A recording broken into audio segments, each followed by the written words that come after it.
Good afternoon, and remember the Michigan case, that case that nearly derailed the University of Michigan and Jim Harbaugh? A lot of people thought the title should have been taken away. Well, the NCAA has finally spoken, only as the NCAA can speak. Here it is, Michigan penalties. Did you expect anything else, seriously? The NCAA, doing what it does best, make a fool out of itself, has spoken, and there will be serious fines. I'm sure that's going to hurt the University of Michigan. Head coach Sherrone Moore will be suspended for the first game, not of this year, but of next year. It's hard to read this with a straight face. 10-year show cause penalty for Jim Harbaugh. In case you have forgotten, he's coaching the NFL right now. An 8-year show cause for Connor Stalions. That should keep him away from doing nothing, which he's currently doing. So what does this really mean? Oh, by the way, Sherrone Moore will miss the Central Michigan and Nebraska game this year. He'll be there for the Oklahoma game, though. Don't worry about that. That's prime time. Why don't we get some context on this with one of the few people in America that can give it proper context, and that's our friend Pat Forde. Pat, I didn't mean to steal your thunder by offering an opinion, but I'll sit back and put my feet up as you opine on this ridiculous ruling. Oh, what a great day for me to be on with your show. At the time, I think I signed up for this. We didn't know this ruling was coming, and now here it is. And I think you summed it up pretty well. The NCAA just excels at finding unsatisfying conclusions to these investigations. They, explode out of nowhere. There's this scandal. The school and all the fans say there's nothing to it. The investigation goes underground. Nobody hears anything for a long time. We pop up, we have a hearing, we have a dramatic announcement, and everybody goes, really? That's it? And here we are. So the fine is legitimate. It's probably going to be $30 million. It's no small amount, that's for sure. But this is the University of Michigan, as you alluded to, not exactly a poverty-stricken university. And they'll be just fine, I think, out of this. And as expensive as it is, this is a win for Michigan. This season is not going to be impacted any more than they already knew it would be, and they're free to go about their business. Yeah, and listen, the money is the money, but in today's world, I mean, a good quarterback at Michigan?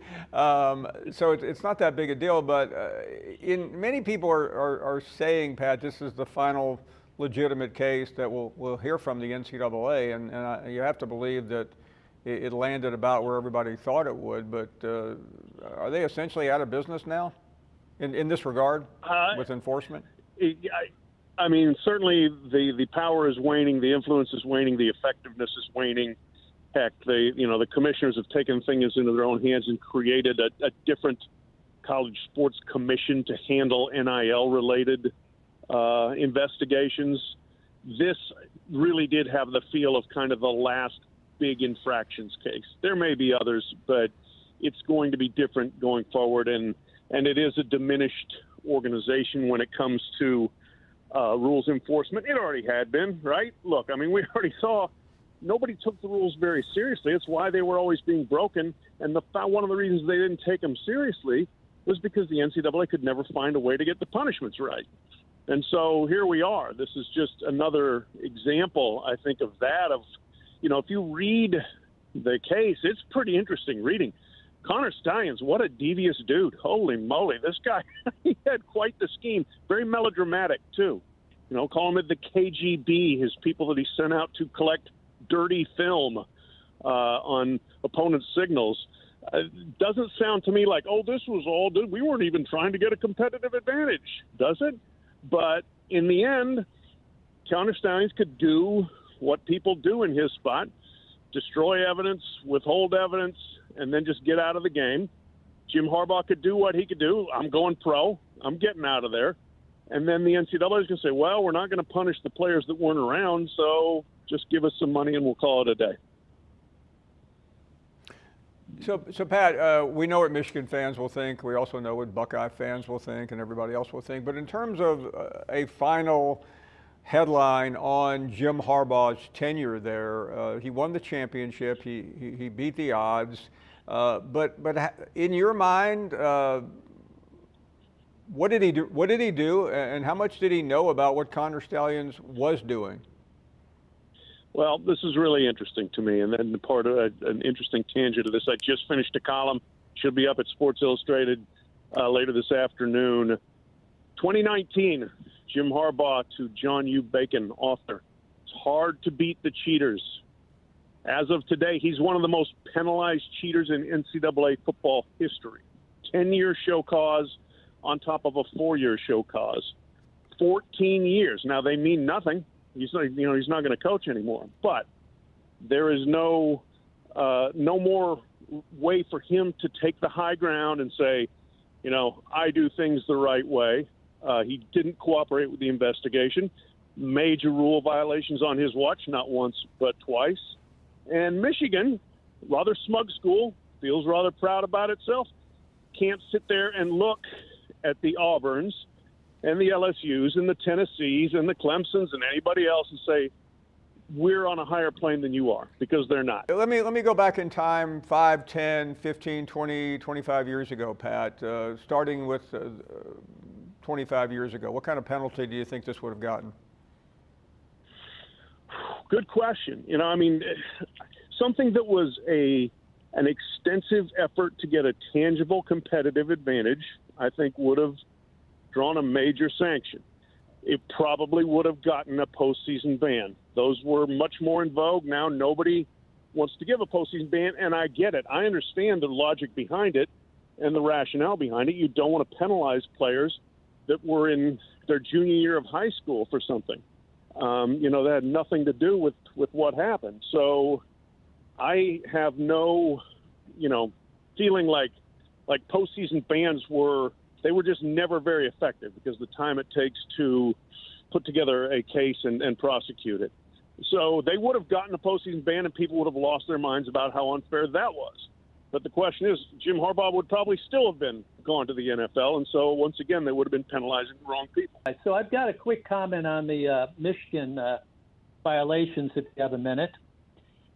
To me, Sure. It's just been way overstated. I understand the rule. It's about in-place scouting, and it's not really about sign stealing per se.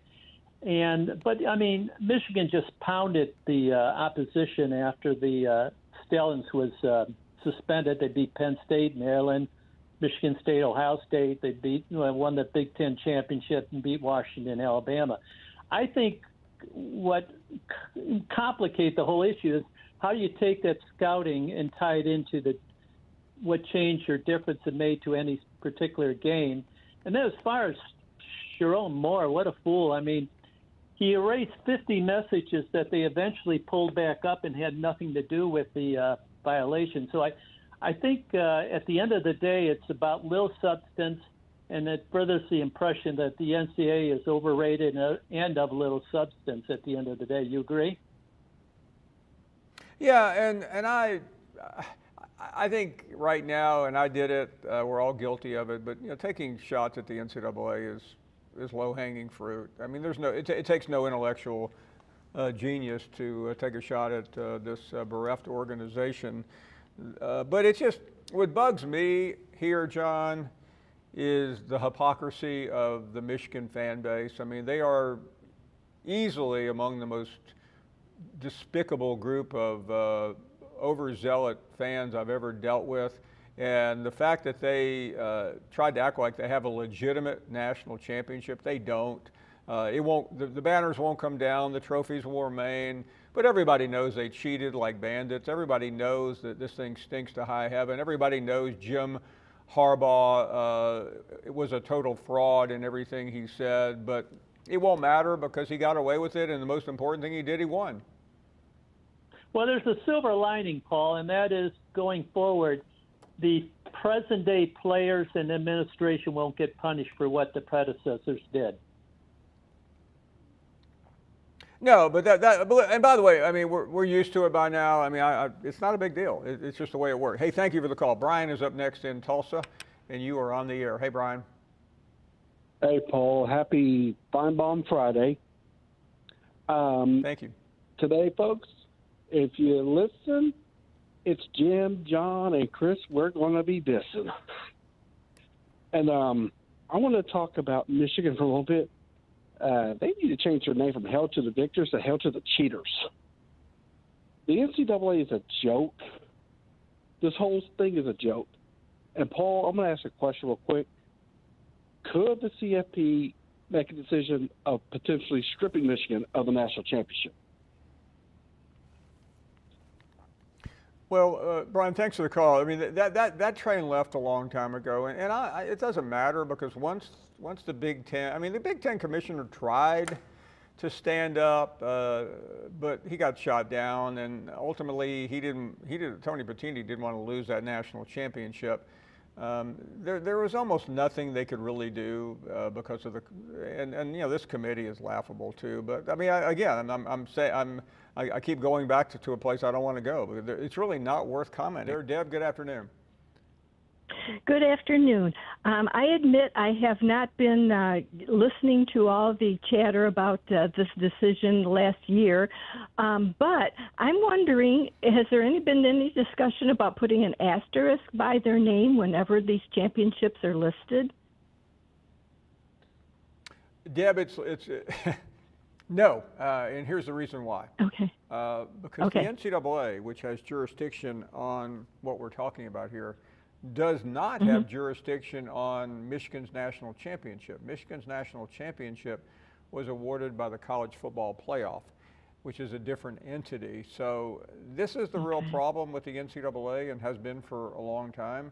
They really can't take away a football national championship. Now they can, in theory, they wouldn't take away a basketball championship because they operate the basketball championship. But in essence, the NCAA has virtually nothing to do with the actual college football playoff. They do sanction the postseason. They have academic jurisdiction, but they cannot put an asterisk by it, no. Okay. Well, thank you for clearing that up. I'll just put an asterisk by it in my own mind. I think if college football fans are true, we will all just look at Michigan as a dirty, cheating school and quit trying to hide behind all the things that I just laid out. We all know what they did. It was corruptible. Is it a legitimate championship? Yes, because it's recognized as legitimate, and nobody's going to take it away. But you know, Jim Harbaugh won't be affected by it. But when I look at Jim Harbaugh, I see a cheater. It's really that simple.